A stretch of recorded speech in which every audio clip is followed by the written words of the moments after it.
You're listening to the Business Wealth Impact Podcast, your source for empowering information and cutting-edge ideas from the world's top minds. I'm your host, Jeanne Amlour, founder of seven-figure coaching company, Jeanne Amlour International. Join me on a journey to unleash your potential and create your highest success. Welcome to Business Wealth Impact. Hello, and welcome to another wonderful show of Business Wealth Impact. Today, we have Justin D. Maxwell as an incredible guest. He helps entrepreneurs build and protect 8- and 9-figure net worths by maximizing business value, tax strategy, and protection. Welcome, Justin. Thank you. I'm really excited to be here. Thank you for allowing me. Oh, absolutely. I really want to unpack all this because, I love wealth and helping people keep their money and protect all their wealth. And it's not about, wealth management that you're going to talk about today, just to be really clear. It's about some other things. It's about, what you're talking about, how to build your business as an asset, protect it, and all that good stuff. So why don't you first explain to people what they should be doing with their businesses that they're not doing? I think one of the first things that we have to start thinking on here is that you have to shift away from this thinking that I'm a middle class person and I have middle class wealth. Because when you think that way, you think I can't do specific things because that's for people that are wealthy, or that's just not my way of thinking. But if you can start shifting to the reality of your situation, which is that you are a wealthy person and that you have a very successful asset in business already, you should start doing things that people above you are doing sooner than you think. You're going to start doing them and taking action on them. So step number one for me is the mindset shift from what I call an owner operator, which produces great income, helps a lot of people, does a lot of things, but they're going to end their careers most likely just as a middle class American. To what I call an owner investor, which is the mindset and belief that I can create as much wealth and impact in this world as I possibly can, and I'm going to behave as if I'm that person already. So you're doing things before you get there, and I think that's step number one. That a lot of people, they want the nitty gritty details on tell me what to do with my money or where to put it or how to save taxes, and it actually starts with the mind and the I belief agree. first. I agree. I always tell people, if you want to be a seven-figure coach, ask yourself, how would a seven-figure coach be acting right now, to get yourself into the alter ego of that, which is a really good way to do it. Okay, I completely agree with you. So we started with the mindset, which I didn't expect you to start with, so I'm glad. All right, it's that to believe that, no, you're not just a middle-class American. You are somebody that is already wealthy and can create more wealth, and you've got to step into that idea of your future self. Is that what you're saying? Correct. So I'll just give a few examples. So one question you can ask yourself is, would a $10 million business operate this way? And if you Mm. answer no, then how would they operate? How would their follow-up system be? How would they be treating customers? How would their tech stack be? And then you start acting that way. So that's one example. Right. No, I was talking about people, and I'm a big believer in this, of projecting yourself into your future self. The idea of you're the same person, but how you're living your life. So I'm not saying change your ways and become a different person, because it's never about that, is it? When I became a millionaire and made millions, it didn't change who I am. I'm acting exactly the same way, except in how I spend and what we do and how I think. So what I liked about what you said is that you are projecting yourself into your future self. Correct. And that projection matters a lot because most people I know that are business owners did not grow up wealthy. So they came from this identity that I am this. And that identity, even if it's subconscious, is putting you at a middle class, 2 million, $3 million net worth. And I'm happy with where I am. But if you can project out that I'm going to create this type of value in the world, I am a person that's going to have a $50 million business in the future. And that not only enlists yourself in that vision, but now when you're talking to your team, they're enlisted in that vision. When you're talking to investors, if you're raising money, they're enlisted in that vision. When you're talking to buyers of your business, they're enlisted in that vision, because you believe it so much so that you're going to make it a reality. And that type of belief Though people can call it woo woo or fake, people buy into that. That's why people follow Elon Musk. That's why people follow these great leaders, business leaders that we admire, Tony Robbins and such, is because they believe that that outcome is real for them and they're going to go claim it. Okay, that is awesome. We started with that. Okay. So once you start developing the openness and the belief that this too can happen to me, and how would I be acting if my company were, 10 million or whatever, and start acting that way rather than in a lower way of operating. I don't mean lower like human way, but lower level of business, right? Okay. That's the first thing. Now, what's the second thing? You were saying it's so important to treat our businesses like an asset. How do people do that? Yeah, I think that number one, people need to identify, like, I think it's good because people don't view their business as an asset all the time. They're viewing it as, I run this business. It pays me great income. I get distributions. I'm living a great life. I get to do things that most Americans don't get to do, but they're not quite viewing it as something that they have control over and that someday will be sold. And the reason I can say that is because most businesses never get sold. 80+% will go shuttered or have to be passed on to the next generation with no money transfer or just get sold at an extreme discount. So I know that people don't view it that way because they're not treated that way. So I want people to instead view their business like they would a piece of real estate. If they went out Mm, and bought a real estate asset that was going to be rented, they wouldn't just take income from it. They would, how can I increase its value? How can I be able to increase its rents? How can I make sure that I get the best families here? Like they're trying to make sure that that real estate asset pays them as much as possible and is set up in a place that in the future, if they need to, they can sell it. mm, You need to view that same type of view and mindset shift on that's how your business is. And so you treat your business like an asset. You know how much it's worth today. You don't wait until you're a year and a half away from selling, then you go get a valuation. You know what it's worth today and you track it just like you would a stock. So you're monitoring, is it going up in value? Is the market shifting in a way that's going to decrease it? Like you're treating it different. You're treating it like an investor would, not just like this is what pays me money. Does that mm. distinction make sense to you? It does absolutely. Now, I'm on this pathway because that's the first thing is now, I don't know if you know this, but it's extremely hard to sell coaching info based coaching companies. It's known. Tony Robbins has been trying to sell his company for over 20 years, but it's Tony Robbins. So who's going to buy it? So, the one type of business that I know, because I know people that help sell businesses and I've heard them speak on stage and they've said, the one hardest type of business to sell is an info based coaching kind of company. All right. That aside, every other company should be thinking this way. And even if you're a coach, you should try to see if you could sell it. Okay. It's hard. It can be done. It's just harder. Okay. We The way should I be would seeing, uh, the way I would help with that, or just think differently around coaching based businesses, is it because right now, if you're a coach, the reason it's so hard to sell is because people are coming to the coaching usually for you. You're the one that Mhm. created it. It's your ideas, it's your proprietary informations, it's your genius, it's your Mm, frameworks. So the more, and this is going to be applicable. This is going to answer the question for everyone else as well.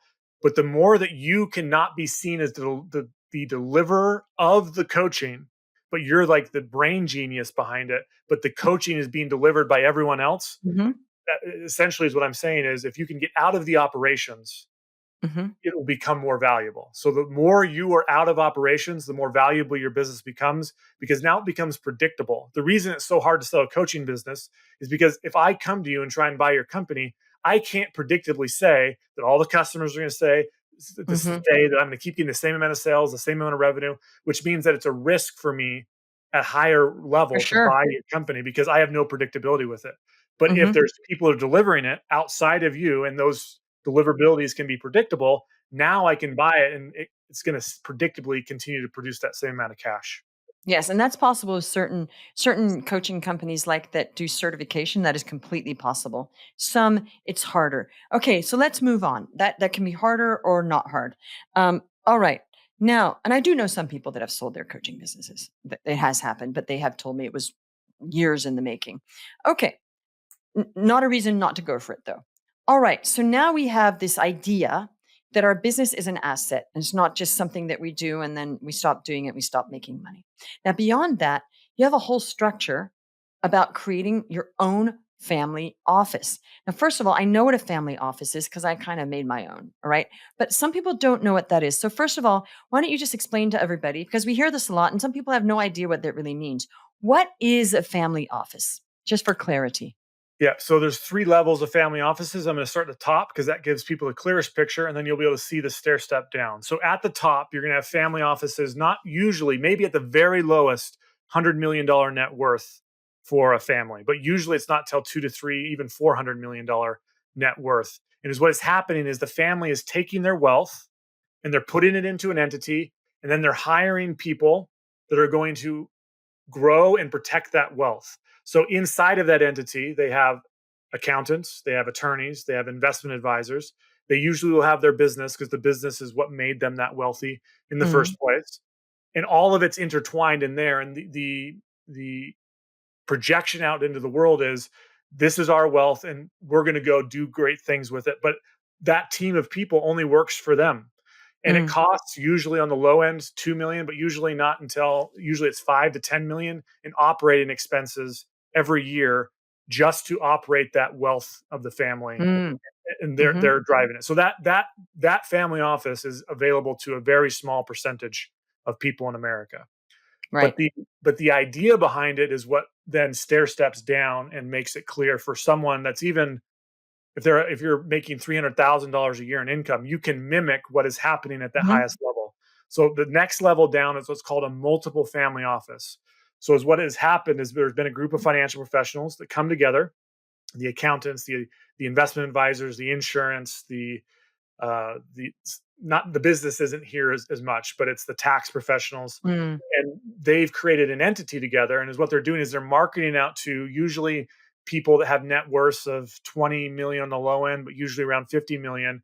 And they're saying you can't afford the family office mm, yet, but you can hire us along with other families that are going mhm, to hire us, and you'll get our team that's united for you, and we'll go and produce the same type of cohesion that you get at the highest level. mm, So that's the middle level, and then the next stair step down is what we call a fractional family office, and this is where you you still have the cohesion, you still have a group of professionals, but now it's I make $300,000 a year. I only need the tax. I need the wealth management for right now. But mm, in the future, I'm going to have the insurance need and the exit planning need. But for right now, I just need these two slivers. But I know that I have this cohesive team that's there eventually. The key behind the fractional family office is a lot of people, and this goes back to that mindset shift. They view advisors as you take me to where you take everyone. So I go to my financial advisor and I say, what do we need to do? How are we doing this? Take me to your destination. Versus mm, if you're going to lead a family office, it's you as the owner of that family office. I'm taking you to where I want to go, and I'm leveraging your skills and I'm delegating that responsibility to you versus most people abdicate responsibility to their advisors and they just get taken all over the place. So they go to their accountants, take me down your path. They go to their investment advisors, take me down the path. And while that can be valuable, is what the is what needs to happen though is you have to lead your family to where they're going and you need to get all those advisors on the same page. So that's the idea behind the fractional family office, and that's the lowest pace down, but it's mimicking what's happening at the highest level where you have this entity of all these professionals working together to take the family's wealth to its highest levels. okay, so what you're saying is people, even though they don't have, 40 or 20 or 100 or any millions, can start basically building their own family office now, even if they make 300,000. 100%. And it comes down to you. Like you can't go to your financial advisor and say, "You build this for me." It's I'm going to build this and Mhm, I'm the leader of this ship. So I'm going to go find the financial advisor that aligns with my mission. I'm going to go find the accountant that aligns with my mission, and we're going to piece them together. I'm going to make them meet together. They're going to have conversations together. mhm, I'm going to leverage their skills, but I'm the leader, not them. And so that's 100% the idea behind this. mhm, And then as you grow, you can get more sophisticated. You can step into those higher levels. But in the moment, that's the step that you have to take. If you, and to me, the reason we want to take that step is Mhm. I want to do predictability again. I want predictability of the outcome. Mhm. I might have a huge 8-figure net worth in the future by doing what everyone else does, but the chances aren't big. So I want to do what other people are doing that are having those successes, and that's what those people are doing. So I'm going to behave like them, not like the masses. Okay, I am so into this because I'm doing this. Okay, I've created a small team, but I manage it. Okay, because I'm not in the 50 millions yet. Okay, so this is great. So basically, the mindset is okay. I'm going to think like those people now, and I'm not going to wait till I have all this money. I'm going to get an accountant that understands what I want to do. I'm going to get person that can create business structures for protection, like specific LLCs that you're, like a holding company. And that's pretty complex. Let's not go into the weeds too much, but let's just say structures that are beneficial for reducing taxes legally, right? And then maybe a compliance person like I have, because we want to make sure that the IRS, when they do an audit, they don't think that Jeanne Laure is like mingling with her business because it's a business, right? Yeah. That's important. And then, maybe a financial advisor, or maybe learning how to find your own investments and just making those investments and getting your own portfolio together, right?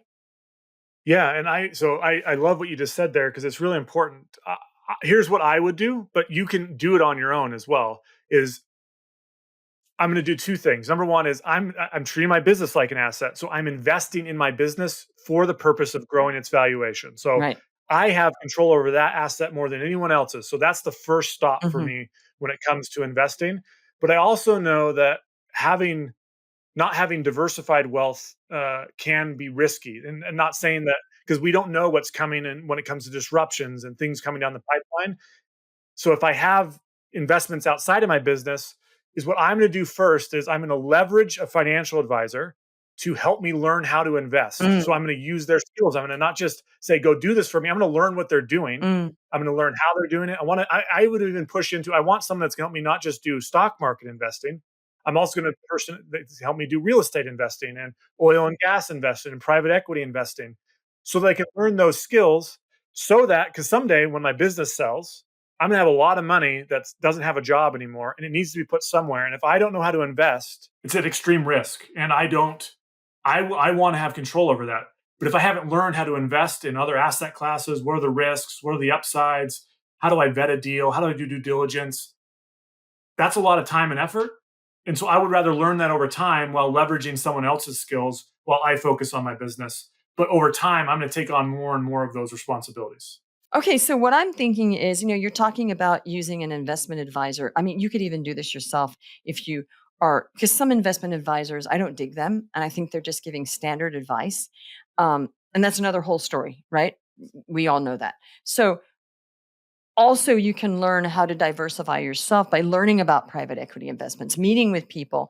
Do you want to buy crypto or gold or real estate? And in that case, an investment advisor might not know about everything about real estate. They're an investment advisor. You might want to get other people and other uh, points of view. What do you feel about that? Yeah, so I agree with you, and the way I would view this, and here's how I do it, and this doesn't have to apply to you because I 100% agree that when it comes to investing, the risk is in the investor, not the investment advisor. It's Mm, in you. You're the person that the buck stops with. So if you're just trusting someone to do it for you with blindly trusting, you're putting yourself at a lot of risk because you have no idea how good they are, what they're doing, how they're doing it. So I believe everyone should become an investor. That's one of the reasons we use that term owner investor, like you're becoming an investor. But here's how I do it. Number one is I still view my business as my number one asset. So if I'm putting money in other people's companies first, I'm damaging my asset because I can do deliberate things to invest in it that will increase its value. There's lots of different things I can do, but that's focus number one for me. But when it comes to other people, when I'm putting money in other people's companies, here's how I'm doing it while I'm focusing on my business is I'm going to find an investment advisor. Usually this has to be a registered investment advisor, but that even that term, you're still not going to mm, get it. I'm going to find an investment advisor that doesn't just focus on stock markets. They're more diversified, and this is probably going to be multiple people. It's not just going to be one.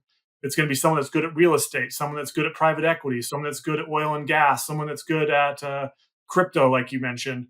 And is what I'm going to do is I'm going to leverage them to manage my money in that thing while I'm growing my business. And I'm not just saying go do this. I'm having them teach me due diligence. How do I know the signs? How do I know how to get out? How do I know when markets are about to at their peak and when they're about to fall? So I'm learning how to become an investor slowly over time, but I'm leveraging them before I am an expert at it so that I can focus on my Right, right, business. And then when I sell my business, I'll have the skills and I'll run my own and run my own right. portfolio if I So want to. I'm going to go a step further. I truly believe people should start running their own portfolio before they sell the business. They should be, as soon as you have some capital to invest, you should start learning and building that up while you're running your business. And it sounds to me like, a lot of these people aren't going to coach people on that. It sounds to me like they might want to hire a coach for these things, because I don't think a lot of advisors are going to actually teach you that. They don't think they have time to coach. So that's just my point of view. And it probably depends.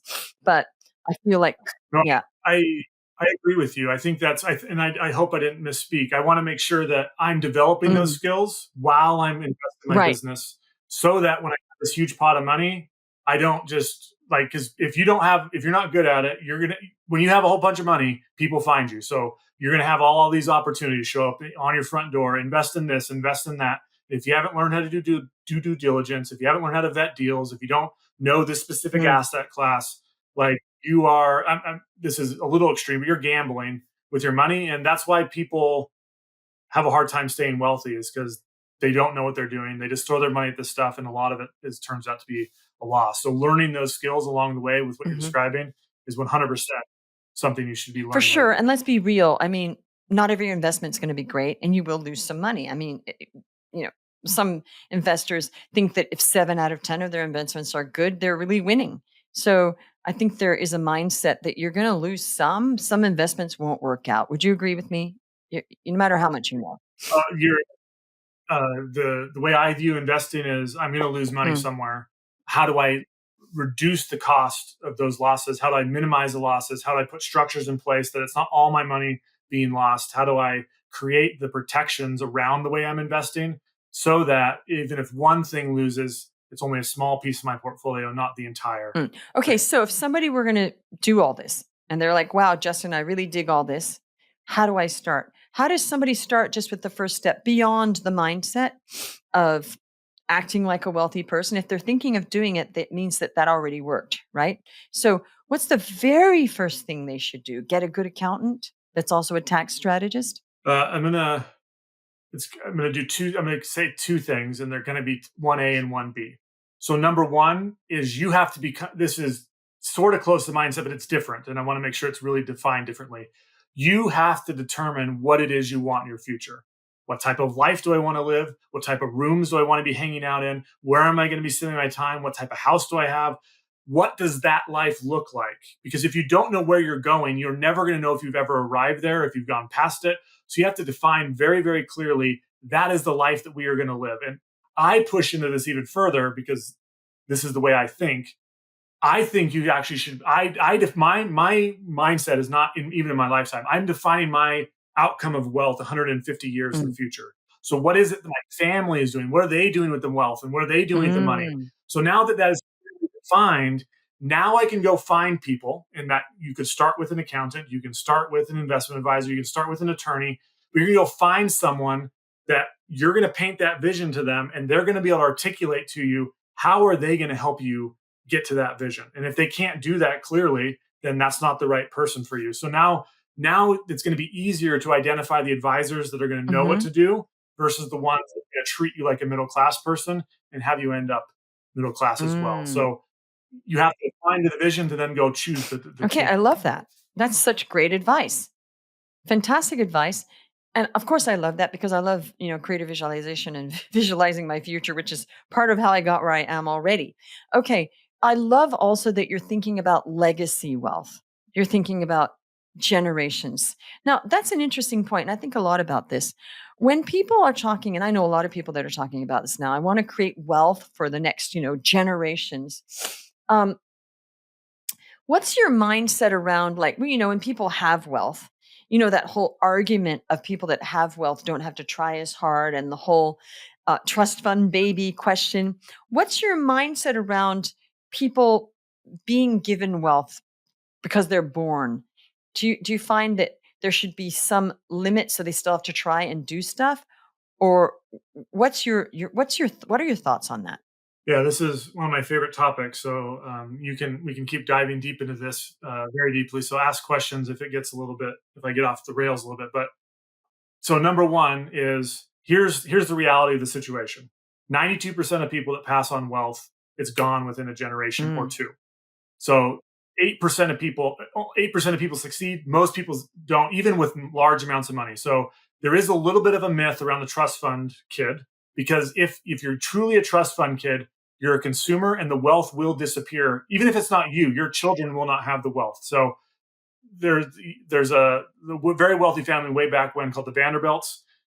If you know Anderson Cooper, he's a mhm, descendant of the Vanderbilts. But the wealth the Vanderbilts had was greater than the United States Treasury, and it's all mm, gone because they didn't have structures in place. There was no communication around how it was being done. So number one is, if you're going to create a situation where you're giving people money and you're just handing them wealth, it will be consumed. There's no connection to it.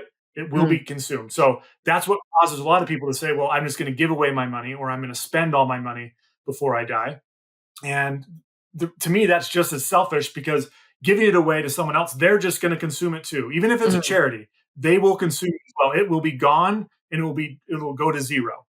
So that's just as selfish as giving it to your children. So who do you want it to be consumed by?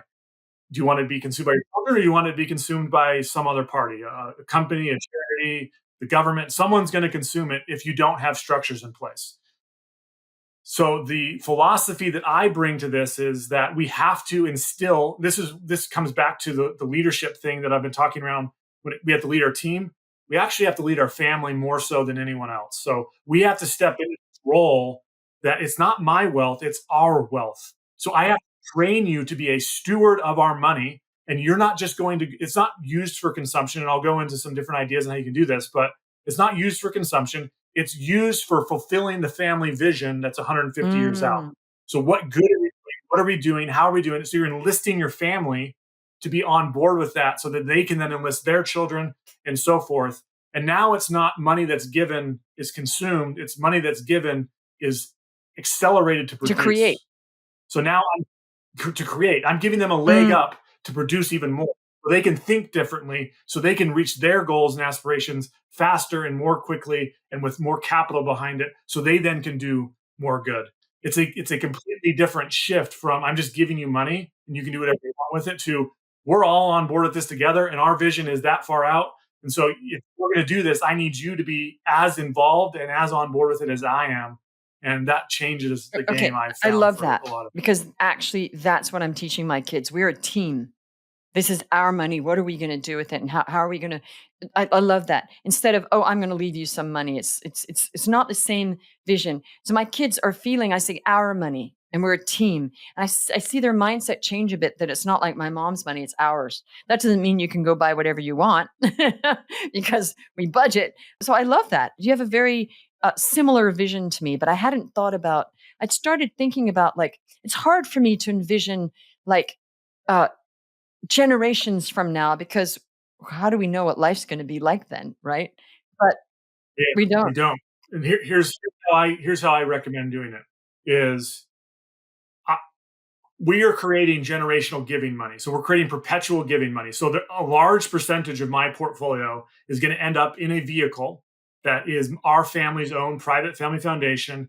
And that vehicle gives away money on an Mm, annual basis. So just to give examples, so 20 years from now, I have the aspiration that that vehicle will give away $1 million a year mm, for the rest of mhm, my life. 150 years from now, that vehicle is going to give away $1 billion a year. So, is what that vehicle is going to do is it's going to drive the family together to come together on what causes do we care about? Because it's to choose where it goes. We get to give to who we want to give to, how we want to give to them, schools, scholarships, buildings, individuals that we feel can help. But it's going to bring them together. And I realize that when things start to get big, there's lots of families. The cool thing about this structure is you can divide it up So it's not just like you can have Mm, portions of it that get divided to you're in charge of this money to mm, give, you're in charge of this money to give. So now family centers can keep right. giving. But to me, now the wealth is we're creating wealth so we can give more. So the more wealth that we create, the more that we can give, the more that we can help, not just to random causes, but to That causes you that we care about. actually can Yeah, touch no, I and actually, we mind. didn't touch on that, but I will be starting a foundation as well.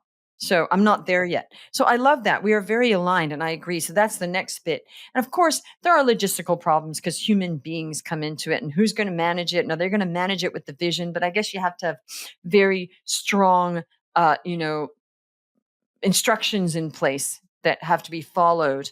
And then I guess as people have get married and have kids, then somebody's going to have to be in charge of tweaking that as people are born, right? Yeah. I like to view this as I know that I don't want to make this political, but our United States Constitution opened up a huge amount of like leverage for people to be free and have their Mm, rights, and it exploded America to what it is today. But now one of the debates that people have is does the Constitution stay the same or does it change based off of new times? And so, is what I'm trying to instill is that we can create something similar for our family, where we're creating a constitution or a guiding document vision for our family. But the thing that I wanted to focus on is that this changes through time based on the situations of yes, what's very happening. important. So the councils, the board will come together and they'll be able to make executive decisions, but it's still based off of the primary of the vision of what we're trying to accomplish, that we perpetually give and we perpetually Right, create and we invest in right, the family. So that's like the foundations of it. If it follows those two things, you can manipulate the structures and who gets what and how it's divided, all of that based off of those two right. guiding And do you have your principles. foundation in place already? So my family foundation is not in place, but I have, because the issue is my business is going to be the primary driver that's going to Hmm. fuel that, and that has not sold yet. So when that sells, a large percentage of that will drop in there at that period of time. It will reduce my taxes, and then it will begin that the Oh, giving so you're, cycle. So that will happen oh, when are I you in the exit. middle of trying to sell your business? We have a 10-year plan. In 10 years, our business is going to be worth 6 billion. I have lots of business partners, and we're going to have investors that are going to be involved in all of that. But that exit is going to trigger a For large sure. foundation Okay, happening well, and thank you for creating. sharing So that personal information. I always like asking what are you doing? So, Justin, thanks for all this. This has been great. So, before we close off, I'd love for you to share like your personal mindset or philosophy that you live by with our listeners. uh, I've been thinking about this whole time. You told me about it at the very beginning to think about it, but I think for me, it's that I'm the changer. Like my entire line of generations, no one was wealthy. They were all just Mhm. hardworking, poverty stricken, just all the way Mm, through. Like you could go back to the 1600s. There was nothing that stood out. They were just going to be the normal, everyday person that was just mm, surviving.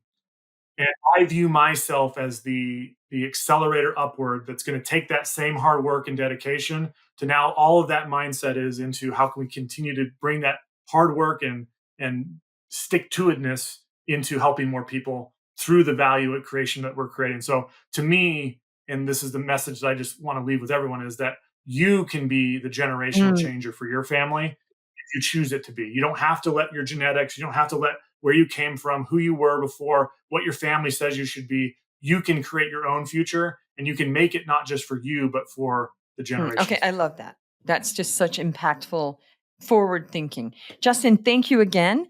And please subscribe if you haven't, because some people tell me that they love it, but then they don't subscribe. So subscribe.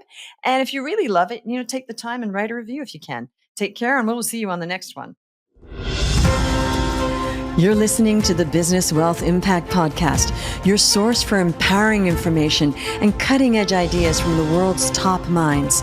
I'm your host, Jean Amlour, founder of seven-figure coaching company, Jean Amlour International. Join me on a journey to unleash your potential and create your highest success. Welcome to Business Wealth Impact.